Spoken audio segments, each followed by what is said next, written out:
Honourable members, please be seated.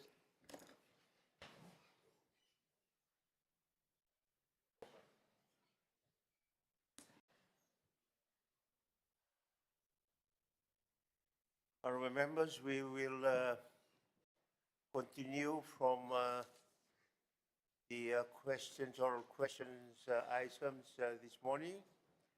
We will go back to the oral questions that had been left behind due to the absence of the ministers responsible. And I will begin by asking question 315, Honourable Joseph Nund. Question 315, 225. Your question, sir. Thank you, Mr. Speaker. I rise to ask question 315 of 2025 to the Minister for Health and Medical Services. Can the Minister inform Parliament if any evaluation of the private partnership scheme has been undertaken? Thank you. Thank you. I call on the Minister for Health and Medical Services, the Honourable Dr. Ratu Antonio Lalamalam. Thank you, Mr. Speaker, and I thank Honourable Nund for his question. In keeping up with commitment to transparency, value for money and continuous improvement, yes, an evaluation was done on the PPP Free Health Scheme program. Thank you. I thank the Honourable Minister. Those supplementary questions will go on. Supplementary, Honourable Maharaj, very relevant. Yes, sir.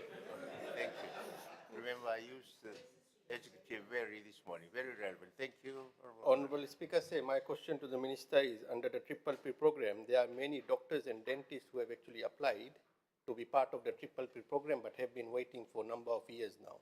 When are we going to increase the numbers of doctors to improve the service to the citizens?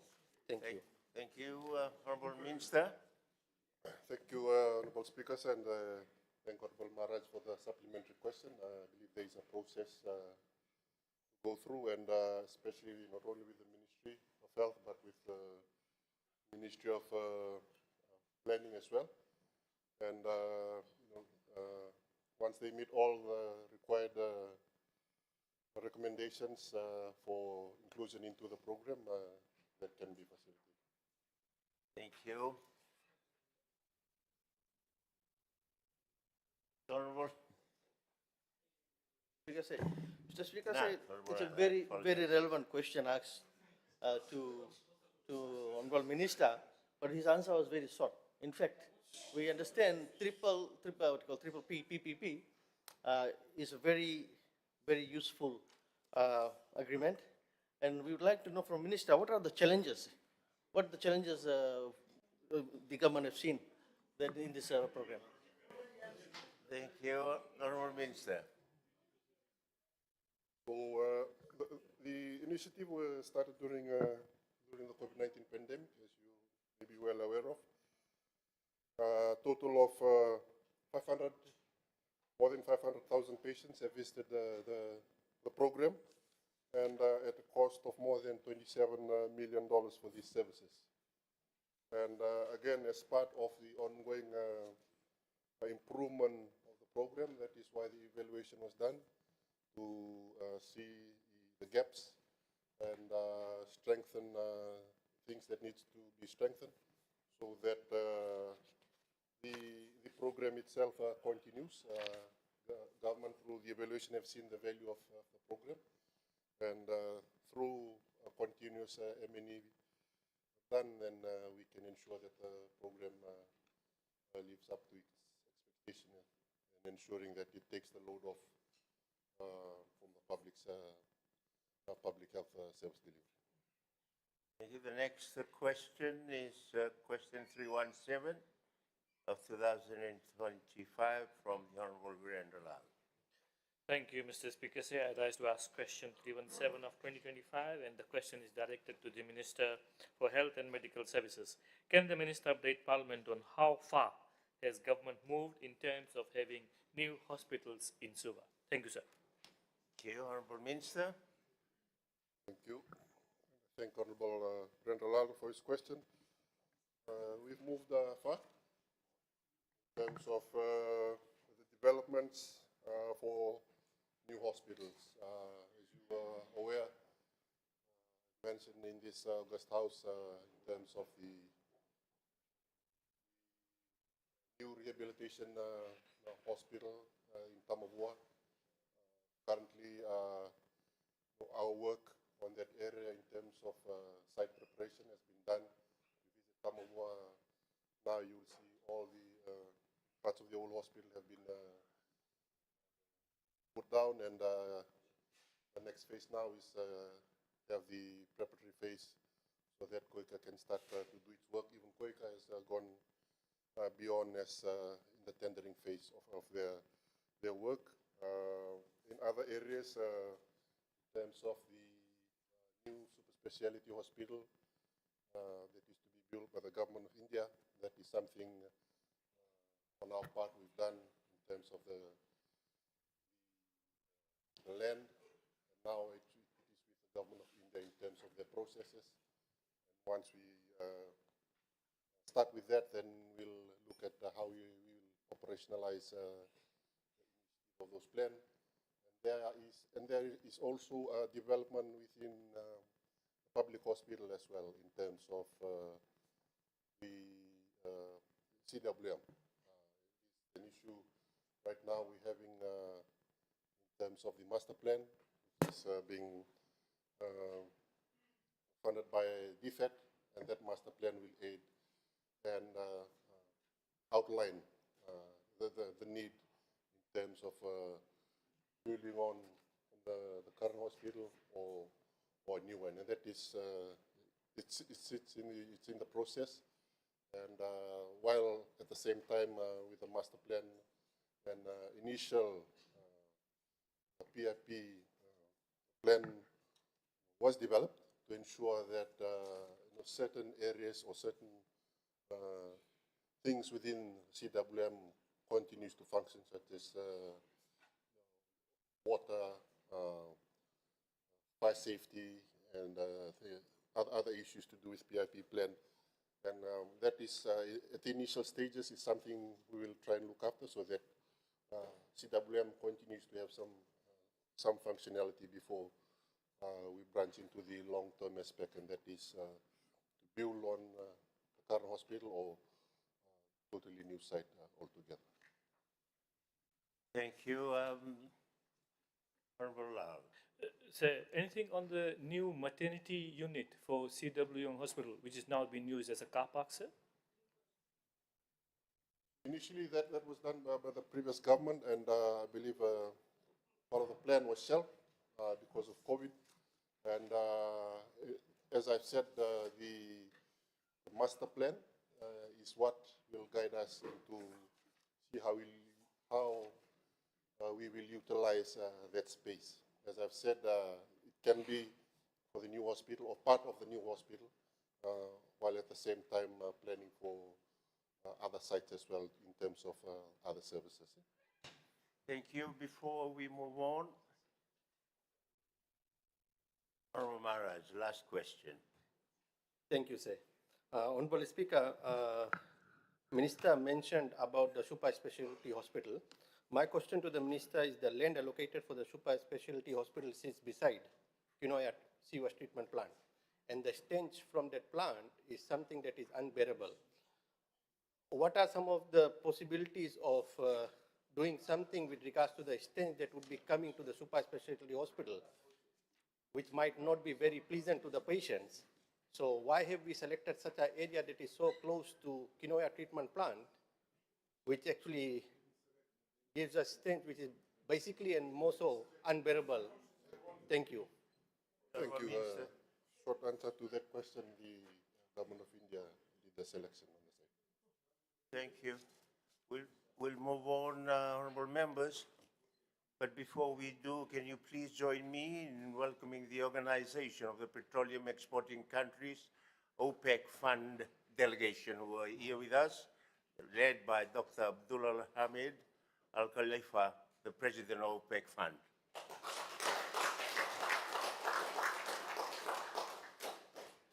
welcome to Fiji's Parliament, Your Excellency and your delegates, and we thank you for joining us this afternoon. We now move on to the next question, and the next question is from the Honorable Virendra Lal, question 321 of 2025. Thank you, Mr. Speaker. Sir, I rise to ask question 321 of 2025, and the question is directed to Minister for Youth and Sports. Can the Minister inform Parliament if the redevelopment project of the King Charles Park in Nandi is going ahead? Thank you, sir.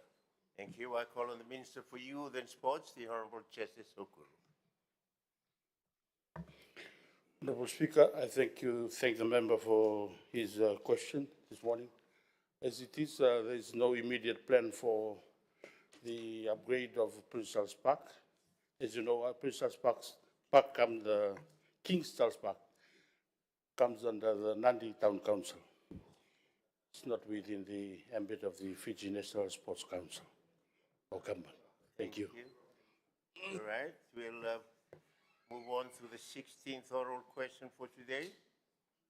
I will call on the Honorable Alvik Maharaj to ask question 323 of 2025. Thank you, Honorable Speaker. Honorable Speaker, my question is directed to Minister for Education. Can the Minister inform Parliament on the Ministry's plan to revise the school curriculum to include digital literacy, financial management, and entrepreneurship training aligned with the Gen Z's modern career needs? Thank you. Here I call on the Minister for Education, the Honorable Ashir Randono. Thank you, Mr. Speaker, sir. In brief, 2025, we have piloted the new compulsory digital literacy subject in 60 primary and secondary schools, and based on the lessons learned, we will move to full implementation in 2026. Thank you. We go on to the 17th oral question. I call on the Honorable Ratu Rakuita Walalamure to ask question 324 of 2025. Thank you, Honourable Speaker. My question is directed to the Honourable Minister for Health and Medical Services. Can the Honourable Minister update Parliament on the Bright Journey initiative that has benefited Fijians from cataract surgeries? Thank you, sir. Thank you. I call on the Minister for Health and Medical Services, the Honorable Dr. Ratu Antonio Lalamala. Thank you, Honourable Speaker, and I thank Honourable Wakalalamburi for his question. Honourable Speaker said the Bright Journey is a government-funded initiative of the People's Republic of China, supported specifically by the government of Guangdong Province. Its purpose is twofold: provide free quality cataract surgeries to restore visions and improve quality of life, and to strengthen local capacity by working alongside and training our eye care specialists and nurses. And the medical team typically comprises of 3 ophthalmologists and 3 nurses from the Zhongshan Ophthalmic Center of Sun Yat-sen University, one of China's leading eye care institutions. And Fiji is very grateful in some of the visits that they have brought. That they're very dedicated and hardworking staff, especially one of the professors, who I'm told is one of the best in China. And Mr. Speaker, sir, there have been 6 missions so far: 2015, 2017, 2018, 2023, and 2024. And they've done extensive amount of work. For this year in November, 303 cataract surgeries, and of which 111 surgeries were carried out a month from 5th to 7th of November. And I was very fortunate to also witness one of the removal of cataract for a Mrs. Varmue Marans, who was partially blind, and upon completion of the surgery, which was merely 10 minutes surgery, she was able to regain her sight again. And this initiative as well, I want to ask how well it was done. I believe Honorable Premil Kumar and Chonu Samate both had eye surgeries during that time as well. So again, we're grateful to the government of China and their continued assistance in this manner. Thank the Minister. The Honorable Dr. Ratulala Malawu. There are no supplementary questions. We'll move on to question 325 of 2025. The Honorable Rina Sharma. Your question, please. Thank you, Honourable Speaker. I rise to ask the Minister for Multi-Ethnic Affairs and Sugar Industry. Can the Minister update Parliament on the long-term solutions to improve the logistics of transporting sugarcane to the mill for crushing? Call on the Minister for Multi-Ethnic Affairs and Sugar Industry, the Honorable Charan Singh. Thank you very much, Honourable Speaker Sir, and thank you very much, Honourable Dinesh, for this question. Mr. Speaker Sir, I think the member for this question, the government together with the Fiji Sugar Corporation continues to implement long-term sustainable measures to improve the logistics of transporting sugarcane to our mills. Efficient cane transport is essential for maintaining cane quality and reducing delays and ensuring timely crushing. Mr. Speaker, today over 90% of our cane is transported to the mills by road.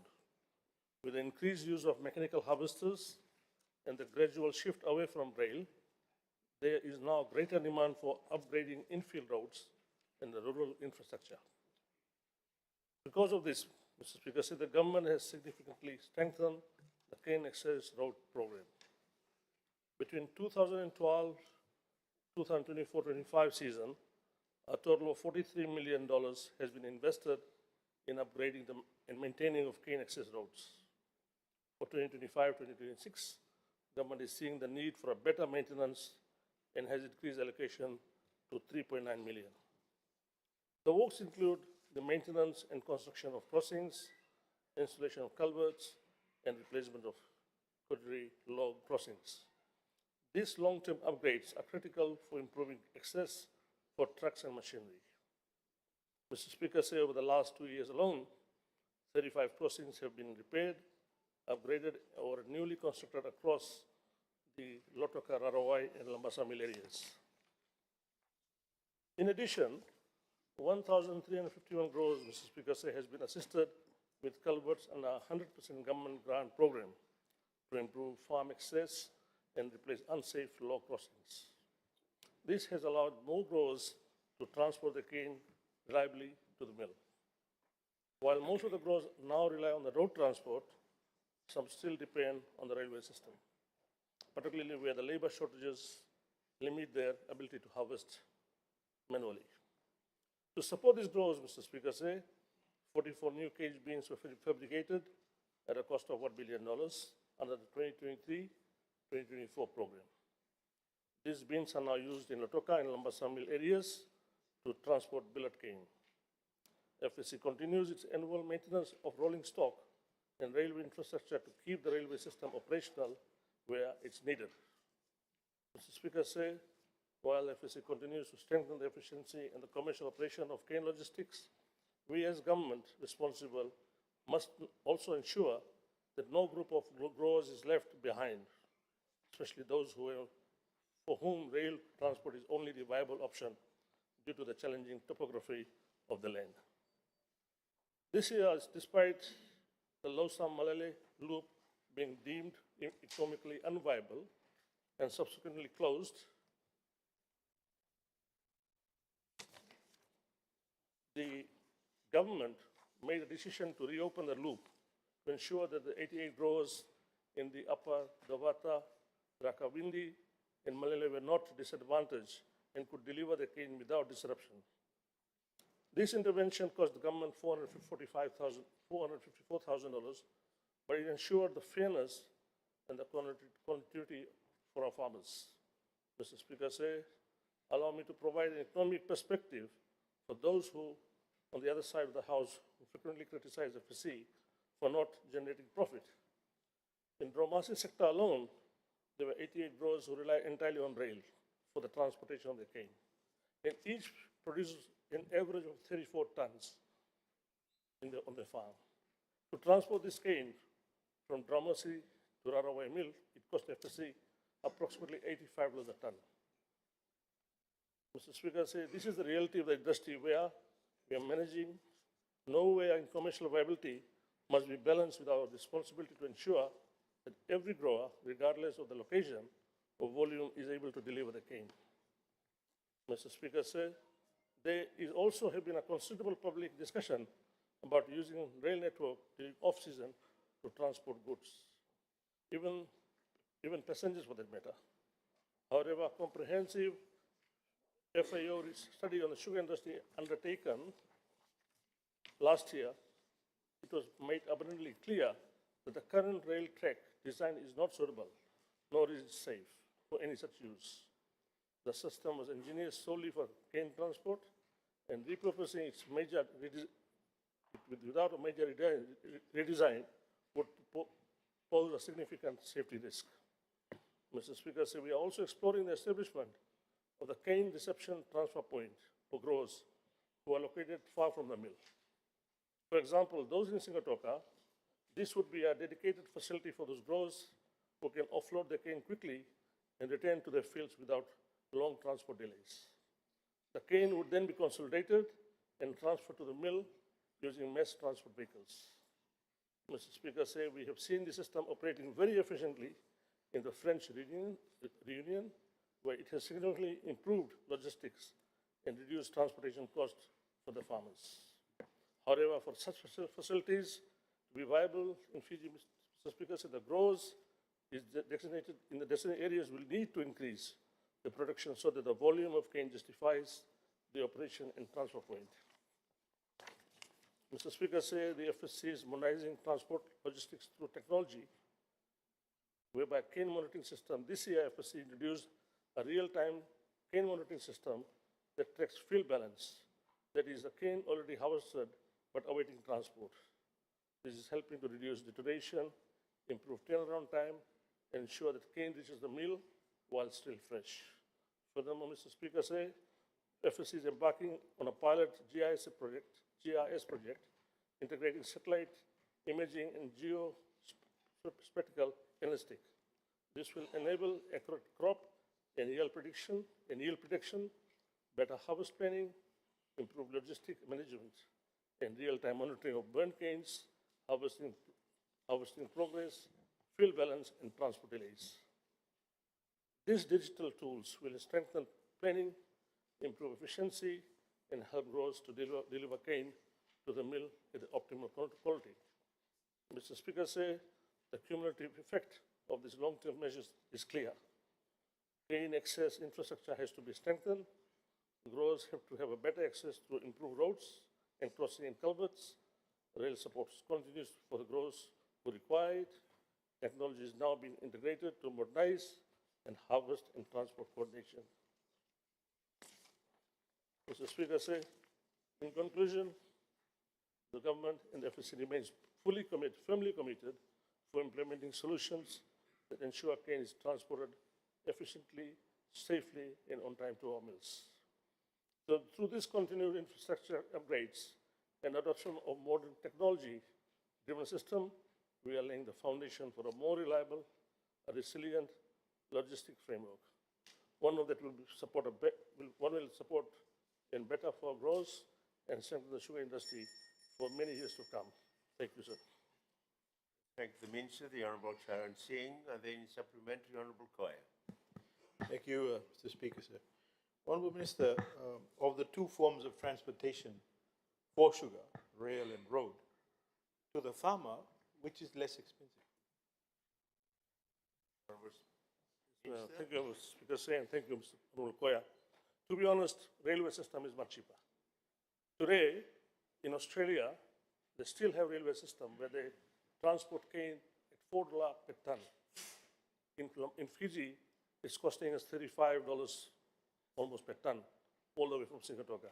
So railway system is an option, and I must thank the Honourable Prime Minister that he's been pushing me to bring the railway system back as much as possible.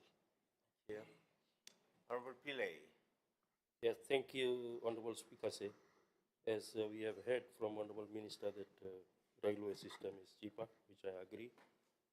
Can the Honourable Minister inform Parliament whether there is any major capital works currently going for repair and maintenance of the railway system, as he announced a bit earlier in regards to the work that is due for the railway network system?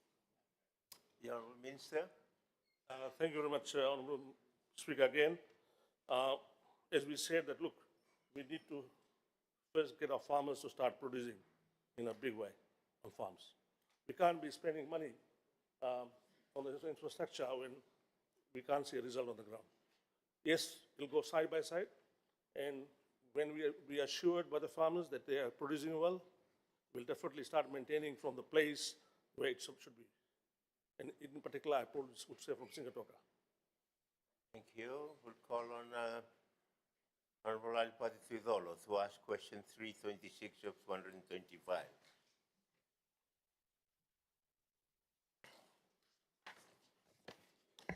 Thank you, Mr. Speaker. All question 326/2025 under my name, and is directed to the Minister for Lands and Mineral Resources. Can the Minister update Parliament on how the Ministry's marine research vessel RV Yaoundikebi will be utilized to support the strategic goals and operational needs of the Ministry? Here I call on the Minister for Lands and Mineral Resources, the Honourable Philemon Vasarong. Thank you, Mr. Speaker. The marine research vessel Yaoundikebi is a state-of-the-art, very modern research vessel which was launched in December of 2023. The vessel, Mr. Speaker, serves as a floating laboratory equipped with advanced scientific survey tools. The vessel was a fit-for-purpose design and constructed overseas and has met the specifications of Fiji waters. Mr. Speaker, this research vessel will enable our scientists, not only within our ministry, but also scientists within the government departments. They will be able to help environmentalists, scientists at Ministry of Environment to conduct foreshore and inshore marine geology and coastal surveys. They're also able to map ocean floors. They're also able to identify vulnerable coastal areas, support climate-affected communities, with linkages to study tectonic activities and understand the processes shaping our underwater landscapes.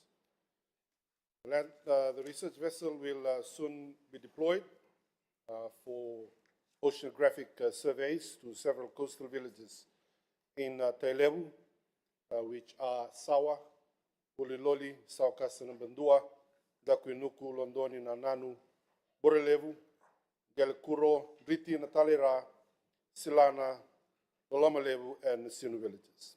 Additionally, the vessel will be also used for groundwater surveys on the island of Yasawa and in the Malolo group, Matuku, and Moala in the Lau province. These are efforts, Mr. Speaker, that will contribute to global scientific knowledge and enhance our ability to safeguard our marine and other natural resources for future generation at national level. Thank you, Mr. Speaker. Thank the Minister, the Honourable Vasarong. Are there any supplementary? Don't see any. We'll move on to the next oral question. I call on the Honourable Tony Usmati to ask question 327 of 2025. Thank you, Mr. Speaker, sir. Question is addressed to the Honourable Minister for Lands and Mineral Resources. Can the Minister inform Parliament what measures are in place to address complaints against licensed surveyors who accept payment but fail to complete the contracted work? Thank you, sir. Thank you. Minister for Lands and Mineral Resources, Honourable Vasarong. Thank you, Mr. Speaker, sir. Mr. Speaker, all complaints that are placed against licensed and registered surveyors are handled by the Surveyors Registration Board. It is an independent body appointed by the Minister for Lands and Mineral Resources under the Surveyors Act of 1969.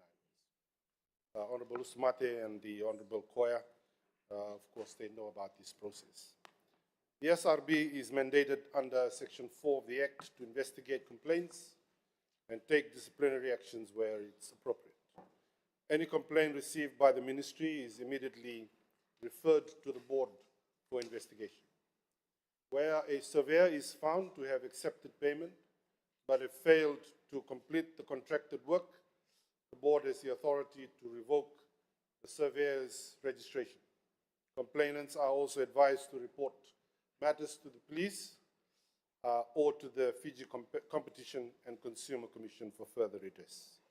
The SRB convenes on a monthly basis, Mr. Speaker, to ensure that complaints are dealt with on a timely manner. Over the years, the board has deregistered surveyors due to unprofessional and unethical conduct. To further strengthen compliance and safeguard public interest, the ministry has appointed an inspecting surveyor. This officer rechecks surveyors' fieldwork against the information presented on submitted survey plans to ensure that the plan accurately reflects what has been carried out on the ground. When surveyors fail to uphold proper survey standards, the board will take necessary action, including the revocation of registration or their license. Thank you, Mr. Speaker. Thank you, the Honorable Minister of Osoromo. Are there supplementary? Don't see any. We'll move on to the next question. I call on the Honorable Ilyas Vanawalu to ask question 328 of 2025. Thank you, Mr. Speaker, sir. I rise to ask question 328, directed to the Ministry of Agriculture and Waterways. Can the Minister update Parliament on the status of pending request for the construction of seawalls? Thank you, sir. Thank you. I call on the Minister for Agriculture, the Honorable Thomas Tunamula. Thank you, Honorable Speaker, sir. And Honorable Speaker, I'd like to thank Honorable Ilyas for raising this question regarding the status of pending request in the construction of seawalls. I will be highlighting the concerns of vulnerable coastal communities and how we are safeguarding our people from increasing impact of coastal erosion and climate change. Honorable Speaker, sir, the issue of coastal erosion is one of an essential threat to many of our communities, and this coalition government is fully committed to protecting every Fijian citizen. The ministry maintains a comprehensive master list to track every seawall request from initial scoping to completion. This allows us to strategically plan, prioritize based on urgency, and allocate resources effectively. Honorable Speaker, sir, today I would like to provide this August House with a breakdown of the status of those critical projects. In the Northern Division, sir, in progress, we have successfully completed several seawalls projects using in-house funding, such as those in Rabi Rabi, 160 meters, Naipitabo, 150 meters, and Rakinwai, 350 meters, which have benefited households using cost-effective nature-based solutions. We are fortunate we have a lot of support from communities when they are constructing their seawalls. In ongoing pipelines, a significant number of seawall projects are advanced in the completion phase. For instance, construction will start soon for Nabitau, 350 meters, Karakana, 400 meters, and Bonobo, 400 meters, under the ADB-funded Enhancing Climate Resilient Project. With the disbursement expected through the Ministry of Finance. Future commitments, several communities, including Sese, 400 meters, Sangani, 280 meters, and Bisongo, 200 meters, have projects approved under the Adaptation Fund with the implementation by the Secretariat of the Pacific Communities scheduled to commence in March 2026. Challenges and action, we are also addressing gaps where international donor findings was insufficient for seawalls project like in Nakawanga, 400 meters, Vesi, 300 meters, and Lingolib, 350 meters. Initially, Antakawa and the ministry has taken the initiative to complete them using in-house capacity, with some already finished, including the seawall project in Somosomo village, where 425 meters of seawall have been completed. Honorable Speaker, sir, the Western Division shows a similar story of strategic implementation and public-private partnership. The completed projects, we have strong records of completion with successful NBS and concrete seawall built in Rugurugu Levu, 200 meters, Namoli, 450 meters, Nambucandra, 300 meters, and Wendell Doko, 90 meters, primarily through our in-house budget. Advanced preparation, some communities are in the construction preparation phase, and these are 380 meters of seawall in Namarai and 390 meters of seawall in Ndongoloa, who are approved by the ADB funding, while others like Sayoko, 190 meters, Toka, 474 meters, and Tangange, 170 meters are approved under the adaptation fund awaiting disbursement. Addressing the urgent need, we are also tackling urgent cases. For example, in VCC Village, a 550 meter seawall construction is ongoing. It was delayed as the community contributed boulders were exhausted, and I am pleased to inform the House that this project has been prioritized for funding in the 2025-2026 budget and to ensure its completion. Honorable Speaker, sir, the Central Division, encompassing Tailevu, Rewa, Serua, and Namosi, major infrastructure delivered significant projects have been completed, including the substantial reinforcement concrete seawall of 683 meters on Bau Island and an MBS project in Novea Village of 500 meters of seawall. Focus on scoping a considerable amount of villages, such as Romuna, 400 meters, Batani, 200 meters, and Nasilai, 220 meters, have had scoping and surveys completed. This crucial step will enable us to accurately cost and prioritize them for future funding cycles, including the upcoming 2025-2026 budget. Donor engagement, we also have projects like Vivatuloa Village with 380 meters of seawall that are approved for construction under ADB funding, showing our diversified approach to finance. Honorable Speaker, sir, the Maritime Islands presents our most significant challenge due to their remoteness and vastness, while they remain out of priority for this government. Proven delivery methods, we have been very successful to track record using in-house funding to complete seawalls project in remote islands such as Namuan Village, 400 meters, Tabuki District School, 250 meters, Bali Doni Village, 250 meters, and Viro Village, 30 meters. Acknowledging the scale of the need, the master list clearly shows the immense need, with over 50 villages across Lau, Lomaiviti, and Kandau listed. Many like those on Wanombalavu, Matuku are still in the scoping phase due to logistical challenges. Targeted intervention, we are making progress. For example, in Kitei Village and on Totoya, where 250 meters of seawall is already complete, with more planned. Furthermore, villages like Nasengai in Kandabu, 300 meters of seawall, and Nasau Village in Koro Island with 200 meters of seawall have been allocated funding within the 2025-2026 financial year.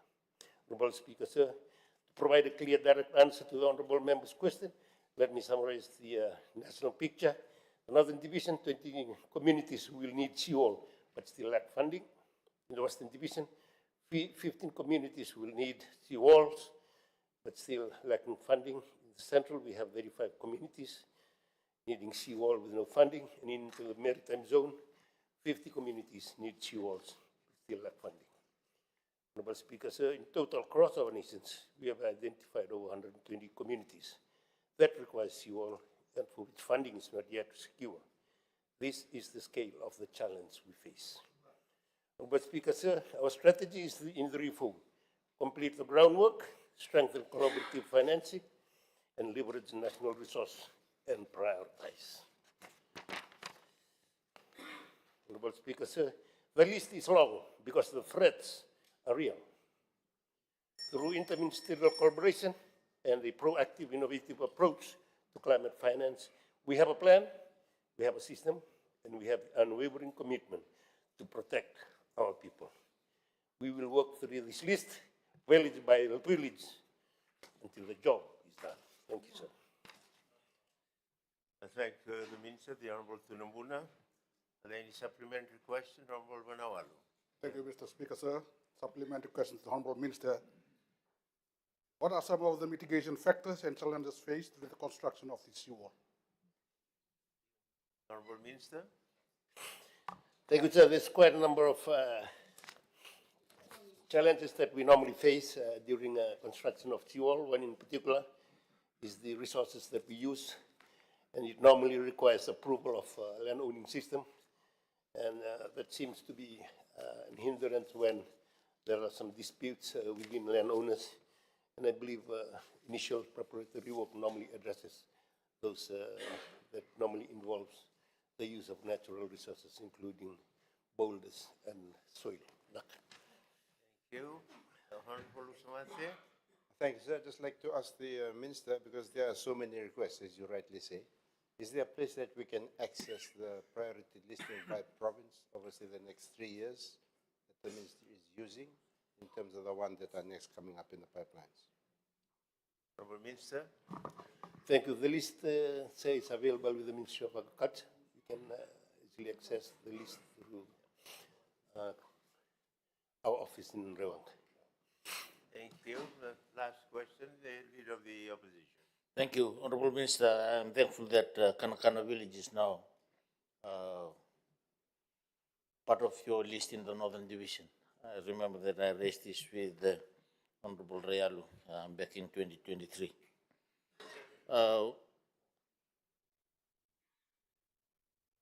There were 3 villages in Telebu. I declare my interest, but they were approved prior to 2016, and then Cyclone Winston came, and there was a redeployment of funds. Gelkuru, Nananu, and Naloto village. I've raised this with the Minister for Rural Development. Kindly request, Honorable Minister, if you can relook at your master list, if it's still there, or maybe another reassessment on the costing for these 3 villages, please. Thank you, Honorable Speaker. I will provide the master list, and I will see that those 3 villages, because they've been approved, will be included if they are not in the master list at the moment. Thank you. Thank you. We move on to question 329 of 2025 to be asked by the Honorable Semi Corrillo South. Thank you, Honorable Speaker, sir. I rise to ask question 329 of 2025, and the question is directed to the Honorable Minister for Public Works, Meteorological Services and Transport. Can the Minister inform Parliament on the measures in place to address the issue of scuttled vessels at the Suva Harbour, particularly during the current cyclone season? The Honorable Minister of Public Works, Meteorological Service and Transport, Honorable Ro Philip Kuswao. Thank you. I thank the Honourable Member for the question. It's timely and significant that Fiji continues to prepare in this cyclone season and the heightened risk. The issue of scattered, unsecured and derelict vessels within Suva Harbour is a long-standing issue in terms of maritime safety, environment protection and resilience. The Ministry, together with the themselves, the Ports Corporation, Fiji Navy, Ministry of Environment, he has already updated a few times, and other key agencies continue to undertake coordinated surveillance and compliance to ensure that the vessels are properly secured, moored and relocated if necessary. These efforts are essential to prevent drifting vessels, collisions and damage to harbour assets. It's already alluded to by my fellow Minister for Environment. Derelict vessels had been removed There were 44, 17 had been removed. Currently, there are 27 remaining. And, regarding the update on the process of that, the Wait Foundation funded program, which is currently underway, and expressions of interest had been advertised and received and currently being evaluated by Fiji Ports Corporation Limited. We acknowledge the assistance of the Wait Foundation of $1 million to continue this work. Not only that, but also the comprehensive review of legislation and regulatory frameworks regarding this issue.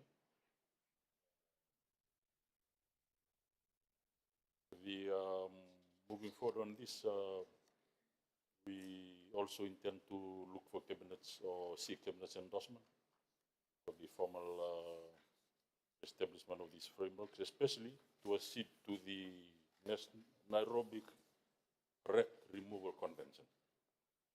It basically provides international rules for the prompt and effective removal of hazardous wrecks and establish a legal framework for coastal states to deal with wrecks and requires ship owners to be strictly liable for costs for relocating, removing hazards, and also ensuring that they have a mandatory insurance scheme. So just for the timelines regarding the work with Wait Foundation, the expressions of interest that come in. There was also discussions regarding a TOR with Wait Foundation, and that's work being carried out to be finalized this week. And by end of week 1 of December, we hope to finalize the tender evaluation to be submitted to the FPCL board for approval. Once that is done, hopefully we will engage the contractors for the removal of these wrecks for the work to start from towards the end of January or February 2020, the new year, 2026. Good night. I thank the Minister, the Honorable Roti Soau. Supplementary question, Honorable Speaker, sir. And I thank the Honorable Minister for his answer to my main question. I just wanted to ask the Honorable Minister if he's aware of the vessels that used to be tied together, about 10 fishing vessels that have been moved into Bay of Islands, right in front of Novotel. Just that, and it is directly opposite the Westerland, which is beach of Mosquito Island. I just thought that Westerland is still owned by an operating company, and I just wanted to ask if he's aware of that vessel. Thank you, Honorable Minister. Thank you. I'll need to get further information and look into that issue. All right, thank you. We'll move on. I now call next on the Honorable Charlie Sumate to ask question 331 of 2025. Thank you, Mr. Speaker, sir. My question is addressed to the Minister for Health and Medical Services. Can the Minister update Parliament on the plans and perhaps the progress on plans to enlarge the Valley Level Health Center? Thank you, sir. Thank you. Call on the Minister for Health and Medical Services, the Honorable Dr. Ratu Antonio Malabu. Thank you, Mr. Speaker, sir, and I thank Honorable Samate for his question.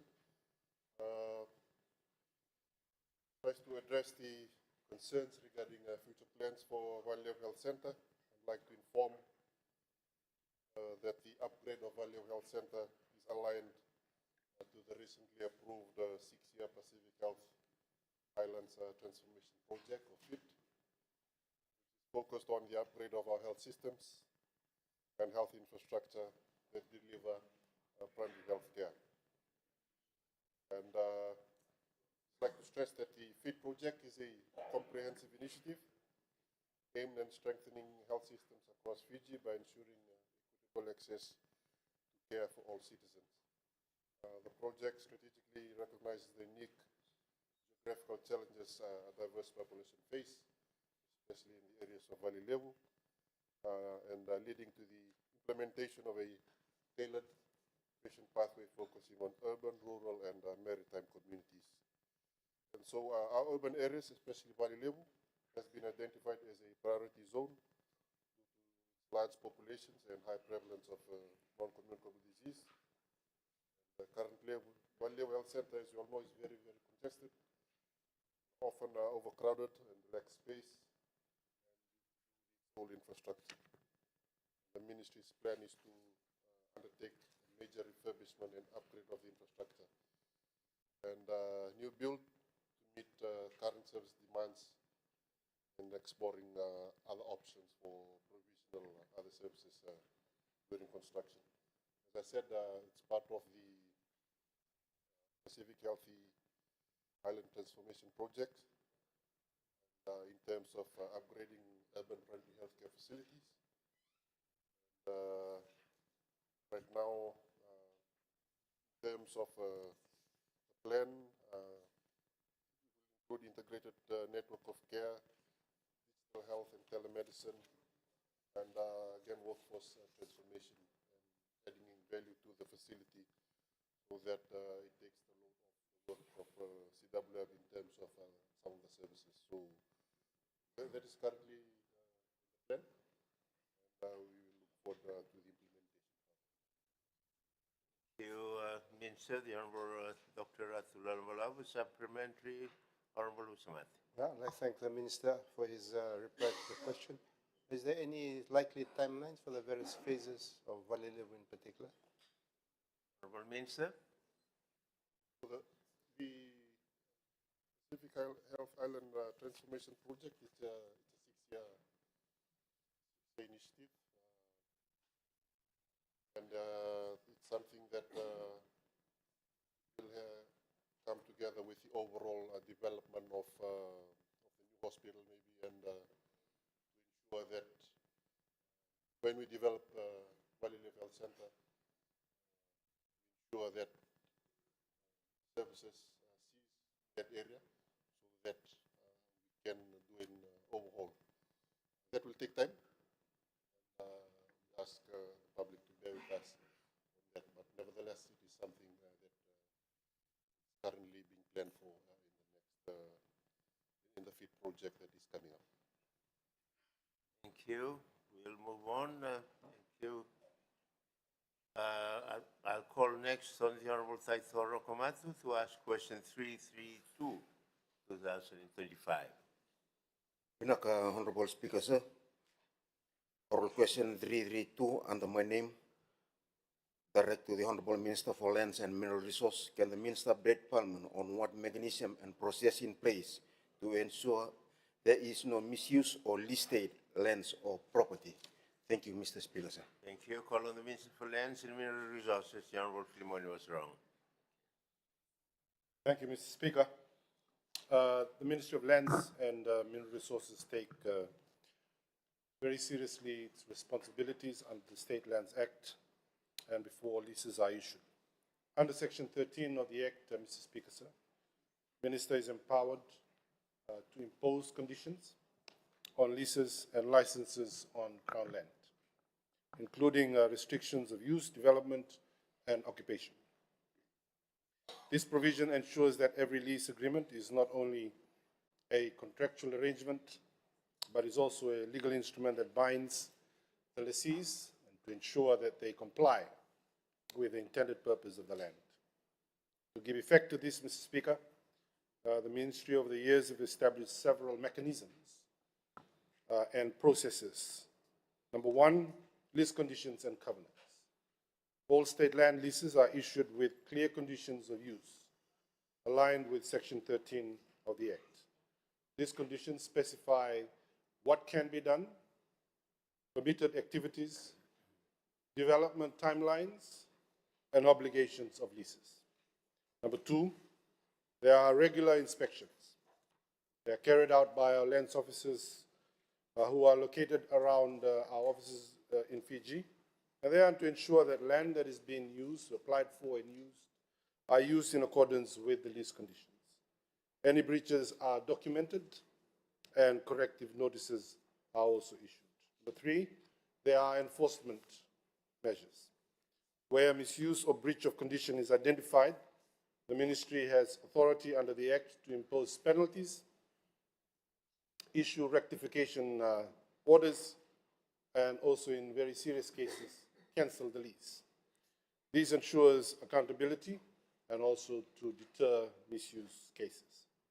Number four, we have interagency collaboration, where we worked together closely with municipal councils and other statutory organizations and relevant agencies such as the TLTB, monitor development approvals and land use compliance.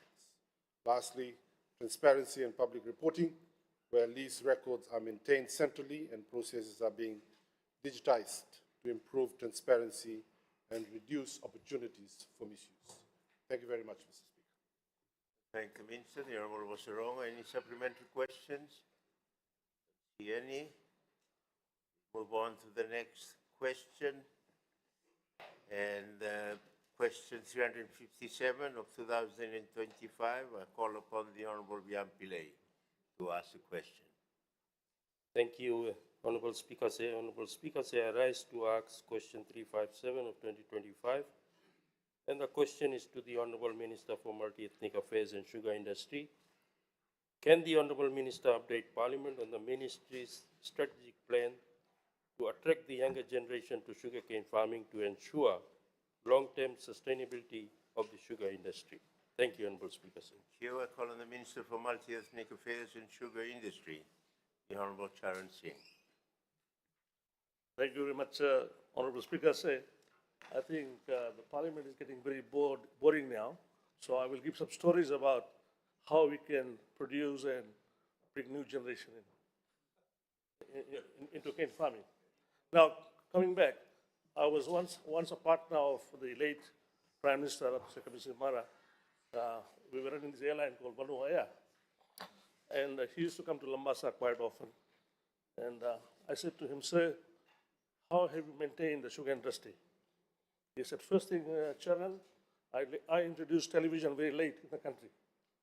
Because when you have television now, you see Ghar Ghar Ki Kahani, you see all the series with a bit of a cover. So he was joking to me that we had little radio and no television. So what actually happened, our parents used to produce up to 13 to 14 children in their house. In fact, I'm 11 in my sibling. And Ramjati Singh, who was in Boa, he did better than my father. He had 15 siblings. So the more you were into the interior, the more children you used to have. And out of that, 6 may have become doctors, nurses, but 5 stayed back on the cane farm. And I have the cane farmer now out of my family. It's a good example. Now, what I'm saying here is that we need, of course, younger generation to come on the farm. But we need to also give them some incentive. So, to reply to you, Honorable Bian Pillay, the challenge for aging farmer population and the decline of interest of the young people in the farming is not unique to the sugar industry in Fiji. It is a national concern, both the non-sugar and sugar industry. The youth in the agriculture policy is to be highlighted that the Fiji's farming population is aging rapidly while youth participation remains far too low. This poses a direct risk to our long-term food security, rural development, and national resilience. Mr. Speaker, the age profile of our sugarcane farmers underscores the agency. Our latest assessment shows that 7% of our growers are over the age of 70. 12% are between the age of 60 and 70. 14 are between 50 and 60. 62% are between 40 and 50 age bracket, while only 5% of the cane farmers are below 40. These figures speak for themselves that the number of young farmers entering the industry is critically low. And without intervention and sustainability, the sugar sector is at a risk. Mr. Speaker, the future of Fiji sugar industry, therefore, hinges on a crucial question: how do we bring our next generation back into farming? The government recognizes that the long-term sustainability depends on attracting young, energetic, and innovative farmers who can modernize the sector. This is not simply about increasing numbers, it's about bringing the right caliber of young farmers who are committed, business-minded, technology-ready, and willing to embrace modern agricultural practices. Over the past 2 years, the Ministry, together with our key industry partners, have taken deliberate steps to re-strategize, modernize, and reposition our programs to make sugarcane farming a viable, competitive, and attractive career pathway for our young Fijians. Mr. Speaker, one of the strongest deterrent for our young people has been the highly labor-intensive nature of cane farming. To address this, government has advanced a suite of mechanization initiatives through FSC to replace all manual labor with modern technology-driven solutions. We have expanded access to tractor through the tractor service provider model and introduced our mechanical planters, mechanical harvesters, and precision farm tools across the industry. This innovation makes farming faster, more efficient, significantly less physically demanding, an essential factor in attracting younger generation who naturally gravitate towards technology-based careers. Mr. Speaker, in September, we imported successfully a tested Japanese mechanical harvester, specifically engineered for hilly terrain, addressing a long-standing challenge faced by the growers in difficult landscapes. Building on this progress, during a visit to French region last month, we witnessed firsthand the use of a modified excavator-mounted harvesting attachments capable of operating on steep slopes with impressive efficiency. We are now in the process of bringing these machines to Fiji for local trials with the objective of further broadening of mechanization options for growers in the rugged and hard-reach areas. Mechanization is also being embedded into our youth-focused program and cooperative farming ventures, ensuring that young farmers see sugarcane not as a traditional labor, but a modern technology-aligned profession with real potential for growth. Mr. Speaker, the government has introduced the Farmers Incentive Program, which rewards growers, with particularly young farmers, who adopt the best practices, improve farm efficiency, and meet the production targets. This performance-based incentives sends a clear message: sugarcane farming can be profitable, professional, and rewarding for those who are willing to modernize their approach. Mr. Speaker, to further attract the new entrants, especially youths, Ministry has implemented new Farmers Alliance program, through which government provides 30% or 7,500 to support first-time farmers entering the industry. To date, we have 202 new farmers, most of whom are young growers who have joined the sugar sector through this initiative. This support has significantly reduced the financial barriers that often discourage young people, allowing them to invest in land preparation, quality planting material, essential farm inputs, and mechanical services. Mr. Speaker, we are already seeing a positive shift, with more than young individuals choosing sugarcane farming as a business venture rather than a subsistence activity, as an encouraging sign of a future for this industry. Mr. Speaker, we are working in close partnership with Fiji Sugar Corporation, Fiji Sugar Research Institute, and the Sugarcane Growers Council to strengthen youth engagement in sugarcane farming, and together we have intensified our outreach to farmer information days, targeting training workshops and awareness program tailored for new entrants and farmers, seeking to expand on the common slides for the operations.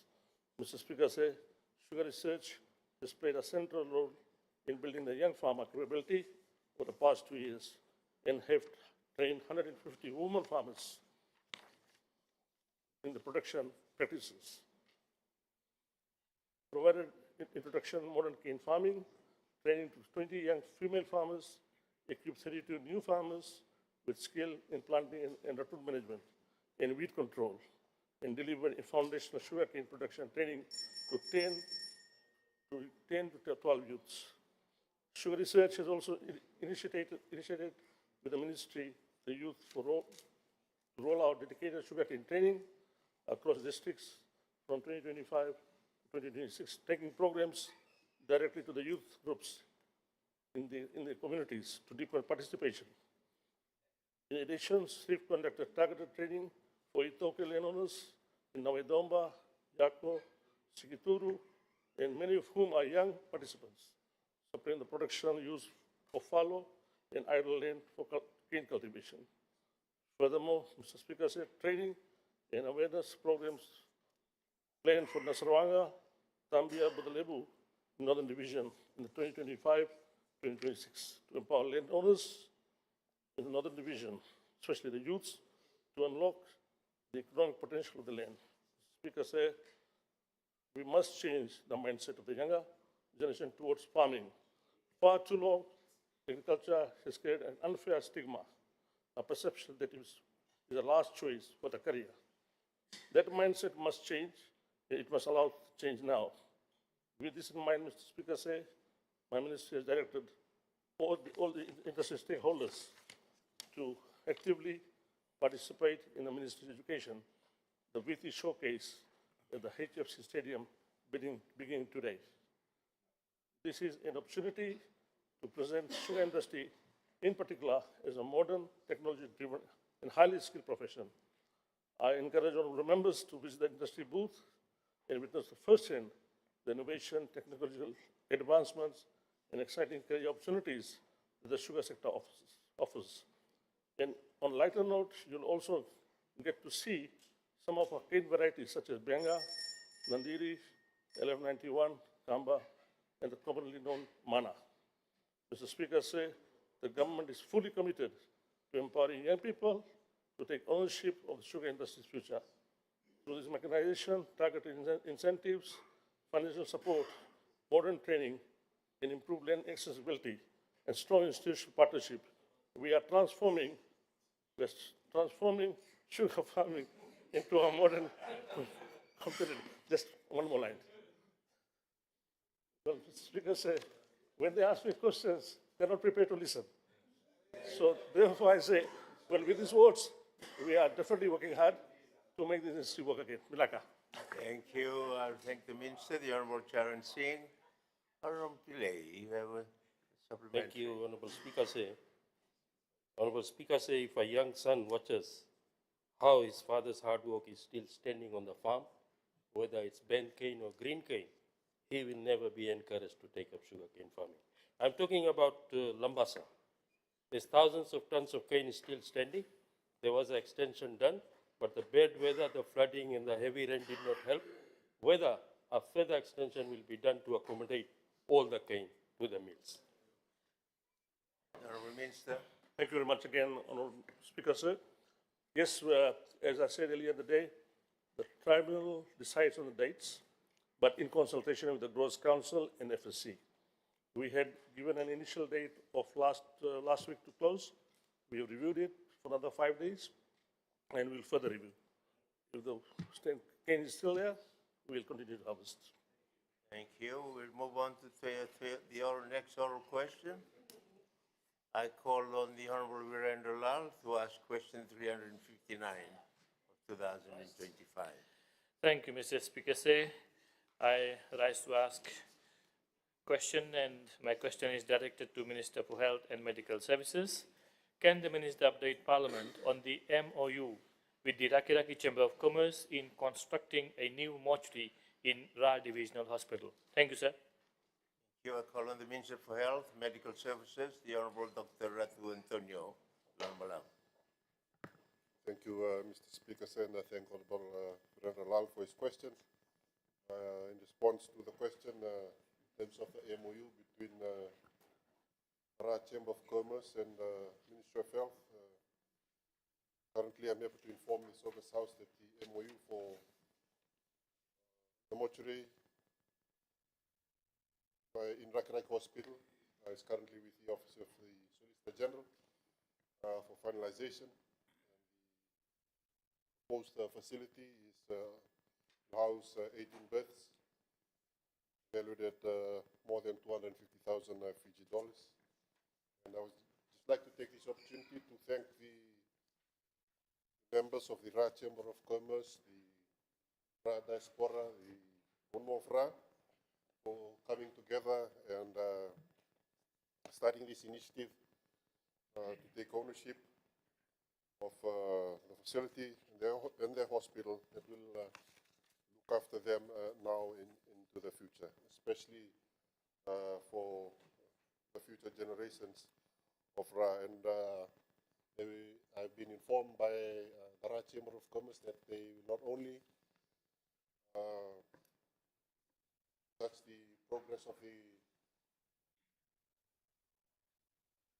mortuary, but also other development.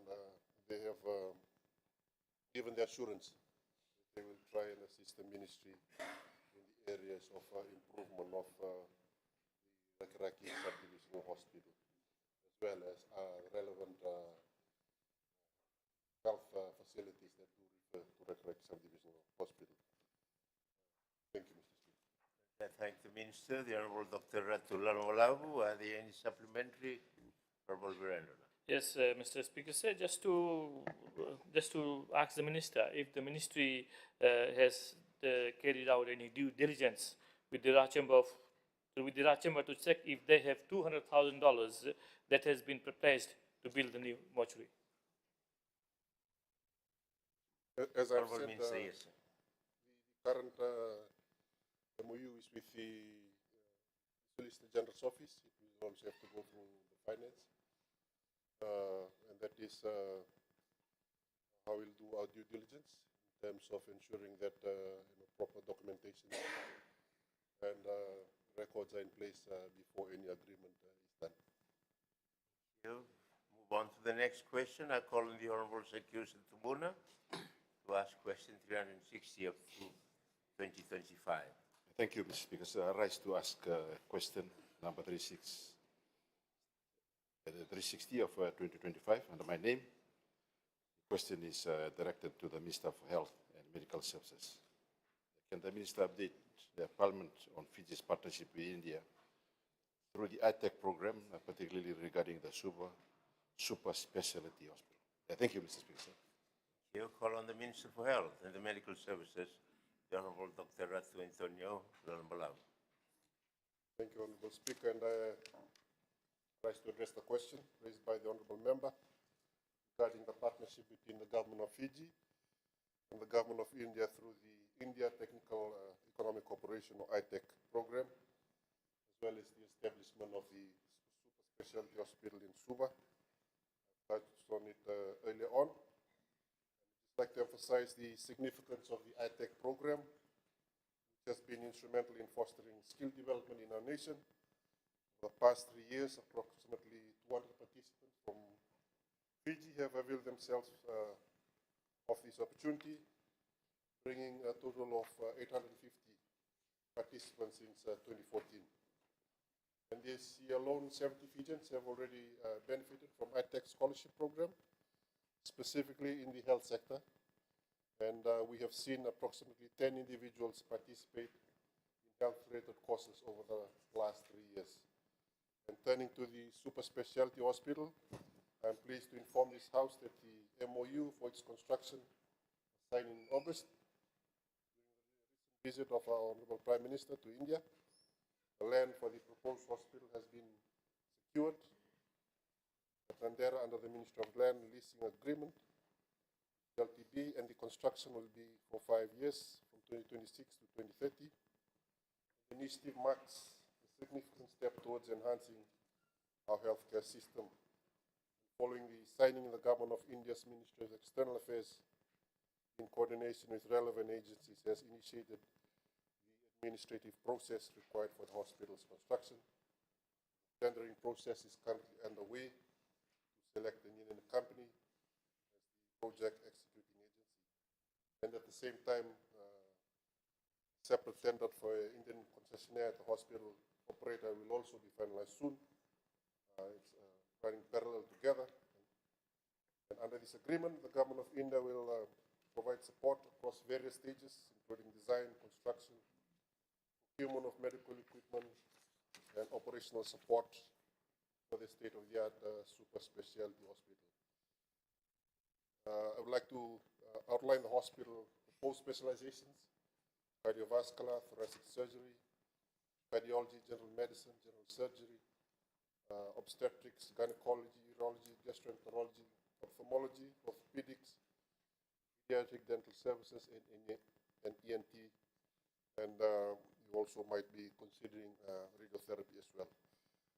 And this facility will not only enhance the quality of healthcare in Fiji, it will also be for the region as well.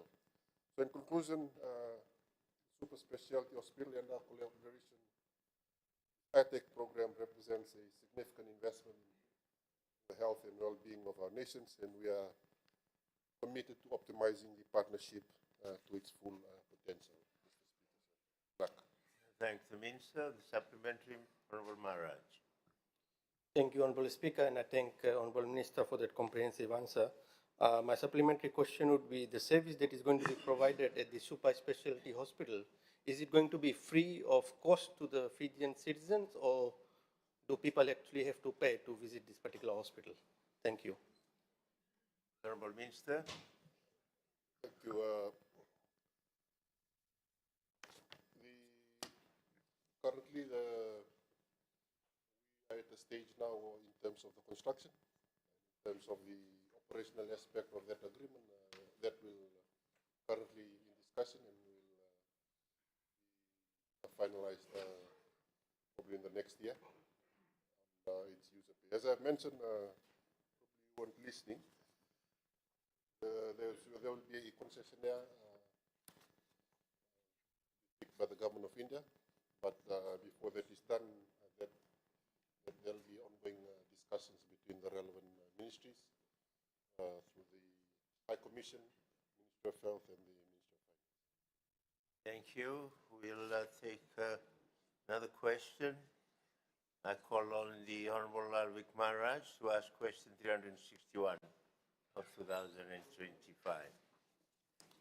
Thank you, Honorable Speaker. Honorable Speaker, my question is directed to Minister for Public Works, Meteorological Services and Transport. Can the Minister update Parliament on key national infrastructure projects currently facing delays, and what is the long-term maintenance plan to mitigate the recurring severe damage to our road work network? Thank you, Honorable Speaker. Thank you. I call on the Minister for Public Works, Meteorological Services and Transport, the Honorable Rofili Mthuswang. Thank you. I thank the Honourable Member for the question.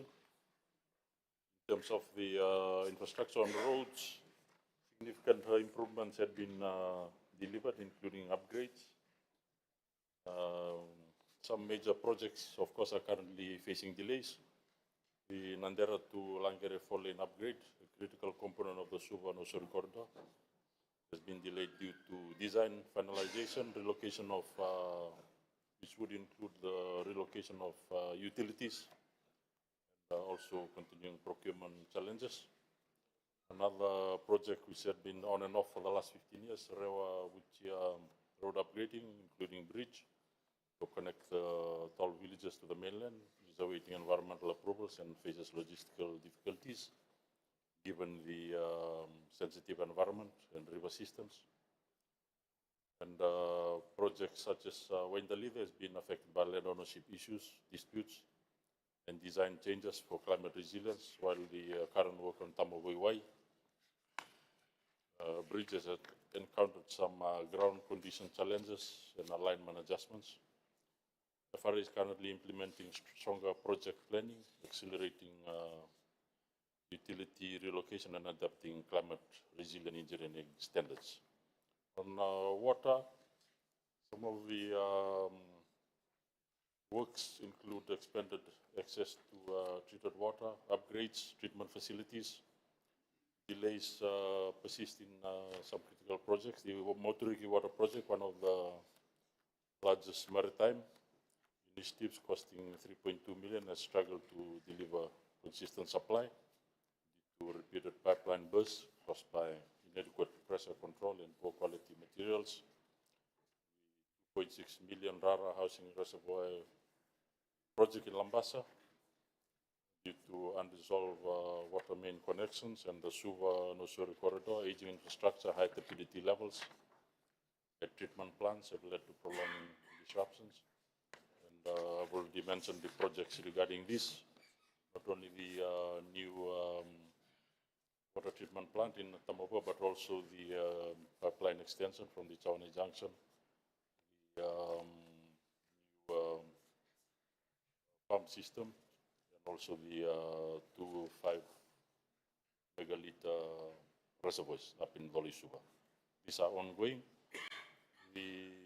These are compounded by the fact that nearly over 40% of treated water is lost through leaks, etc. The way forward is anchored in the water sector strategy. In terms of long term, the details are there. Please do read through a copy where we will work through that strategy to the year 2050. Not only us, but also any incoming government. The costing of 8.7 billion. Non-revenue water, which is the water leakage, we have engaged through the Asian Development Bank, a consultant contractor, and currently working on specifications to reduce that from the 40% to 20%. Immediate actions with some of the issues I've mentioned include upgrading pipelines with high density polyethylene materials, installing advanced pressure control mechanisms, expanding treatment capacity with new plants and reservoirs, and international partnerships. As I've already mentioned in some of my presentations with World Bank, ADB, and some consultants, contractors such as Suez from France. So together with our development partners, we will continue to work towards solutions in these issues. I've already mentioned the work currently being done with our development partners on the Fiji roads strategic plan to 2050. And with that work, we, like in the water sector 2050, will have a clear pathway, pipeline moving forward, especially in terms of the specific works to be planned, and not only that, but also the financial strategies relating to that. Thank you. Thank the Minister, the Honorable Roti Soao, and supplementary, Honorable Maharaj. Thank you, Honorable Speaker, and I thank Minister for the update with regards to the delayed work in the infrastructure. Honorable Speaker, with the recent flooding up in north, especially in Bombali Bunleka, there was damage to the Bombali Bridge, and the road is currently closed. There are more than 45 households on the other side of the bridge, along with the primary school, which is being affected. Can Minister update as to when that particular bridge is expected to be renovated for traffic to go from one side to the other? Thank you. Thank you, Honorable Minister. It's definitely at the moment, the latest update is the assessment regarding that, the costings. I've stressed to the our team to hasten the work regarding that. Not only that, but also some of the various areas we did impacted in terms of the latest high rainfall and floods, so that we can work on rectifying that. Continue to follow that up. Thank you, Honorable Nath. Thank you, Mr. Speaker. Honorable Minister, one water project which connects at the border of Nandi and Singutoka, basically Tunelia, Marasa, Randa, Malamala, Nawai, Uduai, all this area. There's a project which is on hold for more than a year. Would you like to throw some light on that, please? Honorable Minister. Thank you. I think that's a new question. So I'll get further information on that and get back to you. Minister, we need further details, I think, Honorable Member. We will now before we proceed, given the hour, I will now, and also the fact that there are 4 more items in addition to the oral questions still to be asked, I'll now entertain a suspension motion.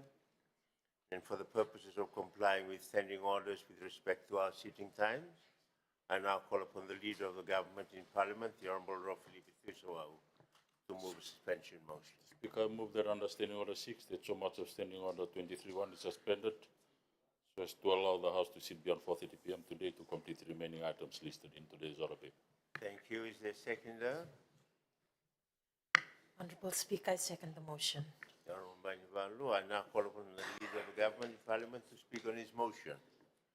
Thank you, Mr. Speaker, sir. As already alluded to, we have approximately 5 oral questions and the written questions.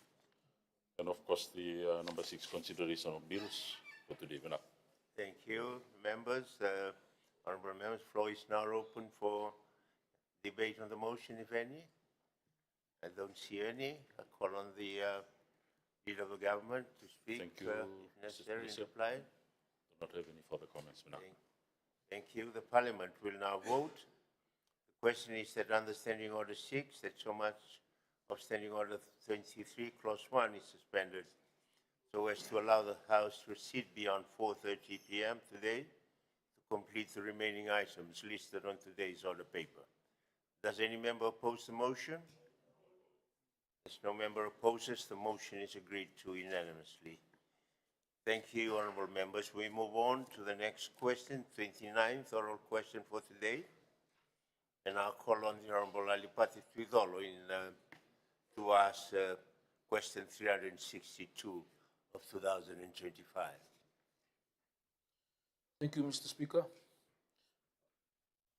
Oral question 362/2025 and the Honorable Ratu Josiah Nyundamu is directed to the Minister for Housing and Local Government. Can the Minister update Parliament on the Fire Victims Assistance Program?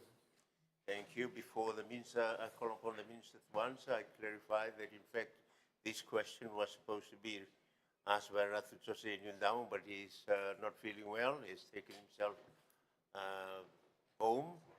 That is why Honourable Alipati Tuidolo is asking the question. I now call on the Minister for Housing and Local Government, the Honourable Matthew Nalumisa. Thank you, Mr. Speaker, sir, and I thank the honourable member for the question. The Speaker said the fire assistance grant was reduced in 2015 to assist low and middle income household earning 50,000 and below to rebuild their homes lost due to accidental fires. Eligible households receive a grant of up to $5,000, provided they meet the criteria outlined in the Housing Assistance to Fire Victims policy. This includes proof of ownership, confirmation that the property was uninsured, and assurance of accidental cause by the National Fire Authority, and also must be a police report. Speakers have since its inception in 2015 a total of 248 households. The total government grant assistance of 1.245 million was provided to date. And the Speaker says some of the key highlights of this program has been extended to rural maritime areas with verification by the Provincial Administrator and Rokutui officers. Mr. Speaker, recognizing the unique challenges faced by these communities, such as limited access to government services and logistical constraints, the Minister of Housing worked closely with the provincial administrators and Rokutui officers to verify ownership and confirm eligibility. Speaker, another major development materialized in 2023, and the eligibility criteria were broadened to include agricultural leases, leaseholders, and members of land-owning units residing on Matangali land outside village boundaries. The Speaker, looking ahead, the Minister of Housing will continue to refine the policy based on emerging needs as well as lessons learned, while strengthening partnerships with stakeholders, development partners, and civil society to expand the program's reach and effectiveness. Thank you, Mr. Speaker, sir. I thank the Minister, the Honourable Nalumisa. Are there any supplementary questions? Honorable Tridolo. Supplementary question, Mr. Speaker. We understand that this program is meant to help low to middle income households with an annual income of 50,000 or less, both in urban and rural area. Can a property owner whose property built on land under the Bakabanoa arrangement and his or her property is destroyed by fire apply for this assistance? Honorable Minister. Thank you, Mr. Speaker. So currently, it's outside policy, but if the victim can verify and also confirm the owner of the land, then they can also be provided assistance. And that is something that also been working with the National Fire Authority to also work with insurance companies to come up with a product to be able to assist people who are property owners whose houses are not insured, but then this grant can be used, or premium can be used to assist when it comes to disasters like fire. Thank you, Mr. Speaker, sir. Thank you. Honorable Parveen Bala. Thank you, Mr. Speaker, sir. Mr. Speaker, sir, considering the cost of building material, can the amount 5,000 be increased so that people will have access to the building materials? The Honorable Minister. Thank you, Mr. Speaker. So 5,000 is the amount that is currently being used to assist the families just to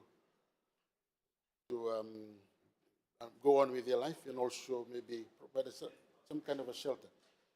Okay, the question is a good one, Mr. Speaker, because policy was introduced late in 2015, but as I said, we're in the process of defining a policy and also due to the increase in the construction cost as well as material cost, that can also be taken on board and also be reviewed at a later date.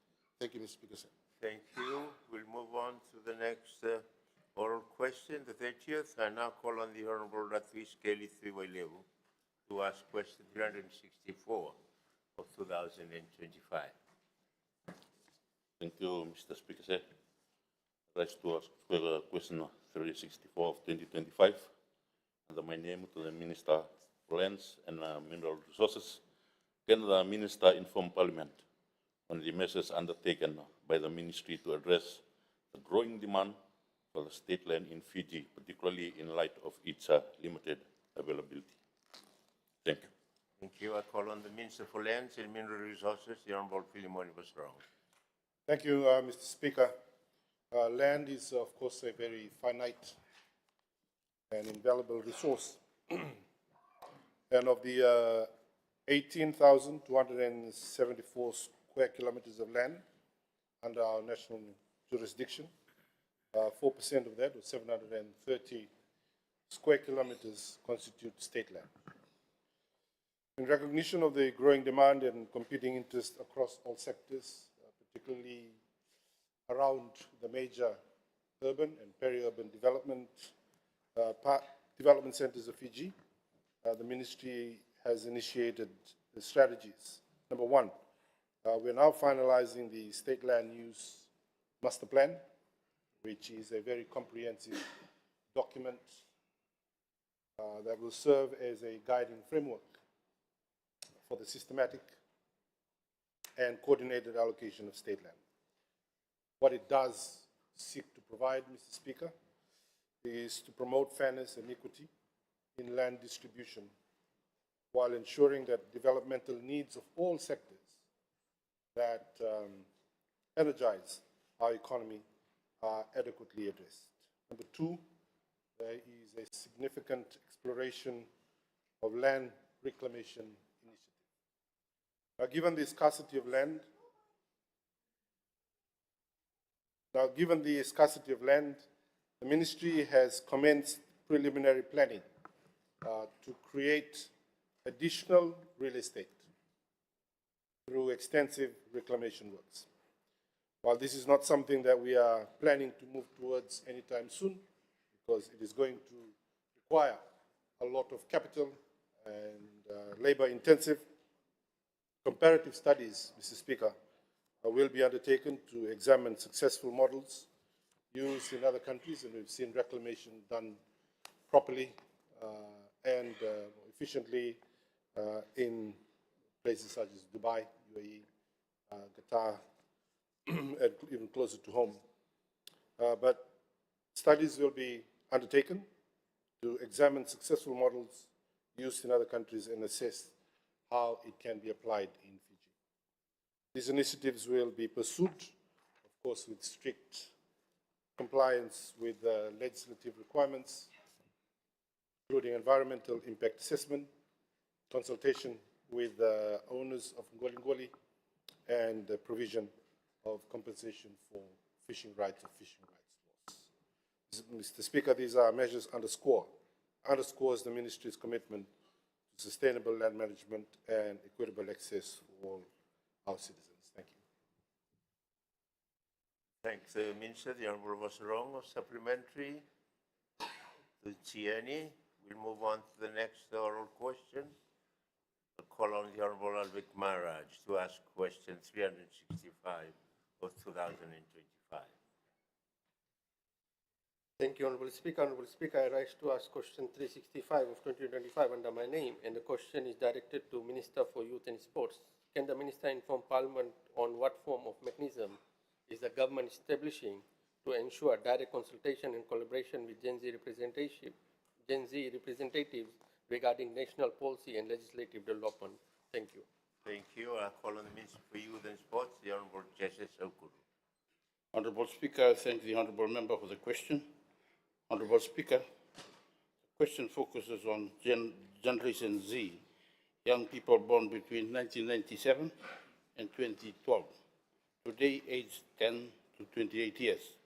They fall squarely within Fiji's official youth definition of 15 to 35, and therefore represent a significant demographic served through the Ministry of Youth and Sports.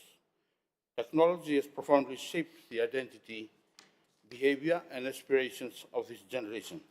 Allow me to highlight the key areas of influence. One, digital natives. Honourable Speaker, Gen Z is Fiji's first true digital native generation. They have grown up with smartphones, the internet, and social media.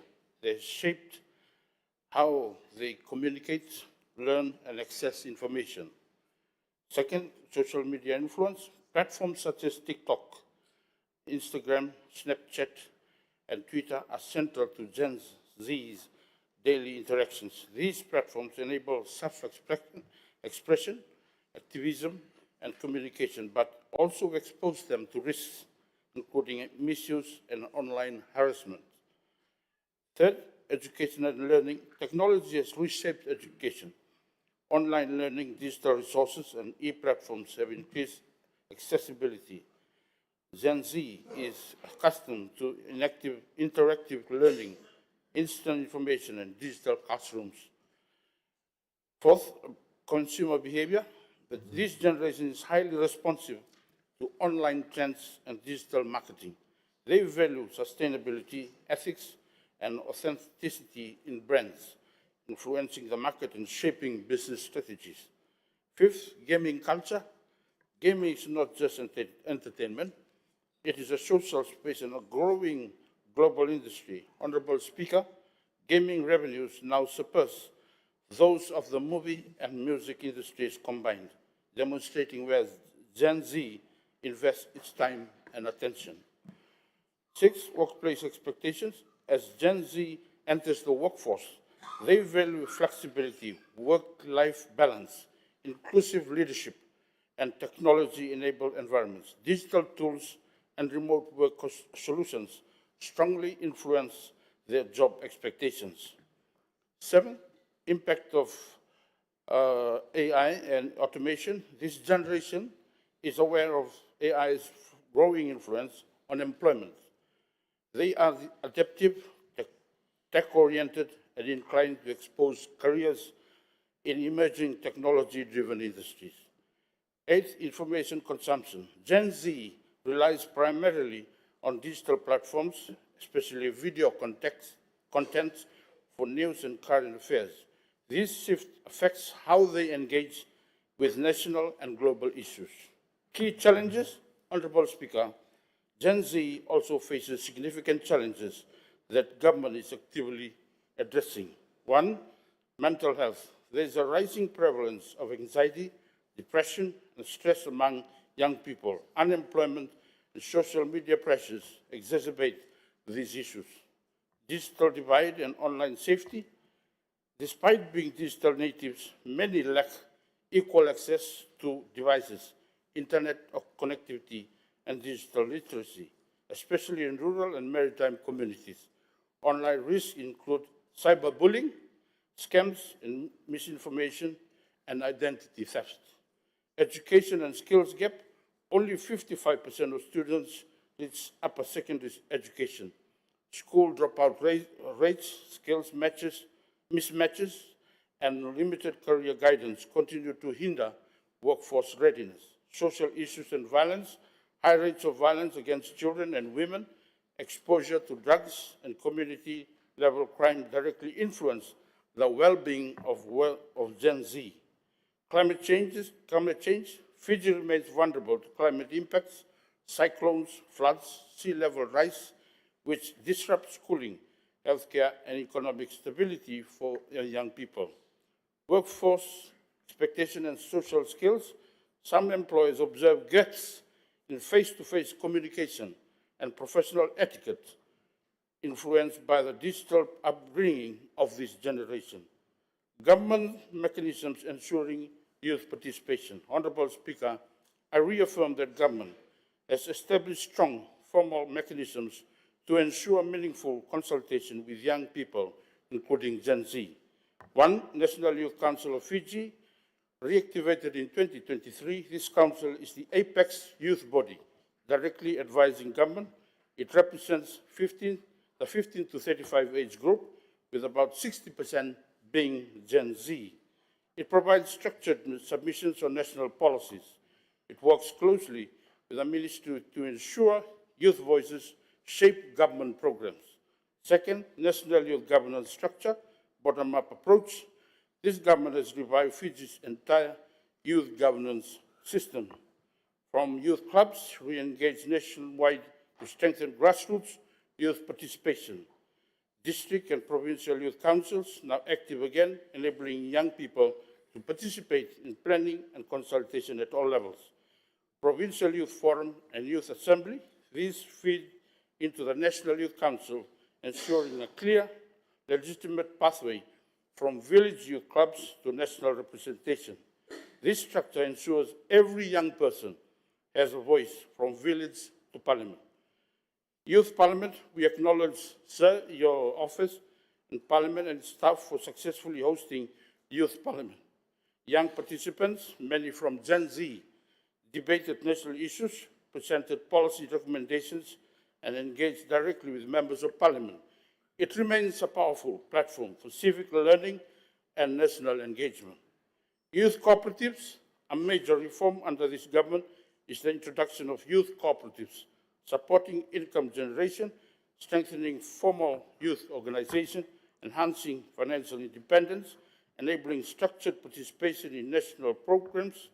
These cooperatives ensure youth are empowered not only socially and politically, but economically. National Youth Festivals. These newly introduced festivals have become flagship programs. They bring youth from all provinces together, revive dormant youth structures, provide leadership training, facilitate consultation on national policy, support the formation of youth cooperatives, consolidate youth feedback for government. The festivals play a central role in strengthening youth development system. Regional leadership, a historic shift. Honourable Speaker, during the Pacific Youth Ministers meeting hosted in Fiji, our nation championed a landmark change. Youth representatives were brought to the main table alongside ministers. They co-chaired sessions, presented youth positions, influenced regional policy outcomes. This is now a regional benchmark for youth inclusion. In conclusion, sir, Honourable Speaker, Fiji has a strong, formal and inclusive system that ensure Gen Z is consulted meaningfully. This government believes that young people must not only be informed, but actively involved. They must be part of decision-making, from the beginning. As we affirmed at the Pacific Youth Ministers meeting, nothing about us without us. Honourable Speaker, I thank the Honourable Member for the question. Thank you. I thank the Minister, the Honourable Sokuru. Are there any supplementary? Honourable Maharaj? Thank you, Honorable Speaker, and I thank Honorable Minister for that comprehensive answer. For the first 6 minutes, I thought that I have actually asked for the definition of Gen Z, but the last 2 minutes, Minister was on par to actually give us what national policies and legislative development the Gen Zs are involved into. My simple question to Minister would be, as he highlighted, that Gen Z population are more so reliable on digital platforms, online, social media, and all those things. When is Ministry of Youth and Sports going to implement online or digital platform for youth club registration? Thank you. Honourable Minister? Is everybody taking that on board? As I've mentioned, it's all developing it into a system that can serve the Gen Z generation, as we've mentioned, the digital native of Fiji. Thank you. Honourable members, I think this is an appropriate time for us to suspend our proceedings for a break, cup of tea, and Parliament will resume in half an hour.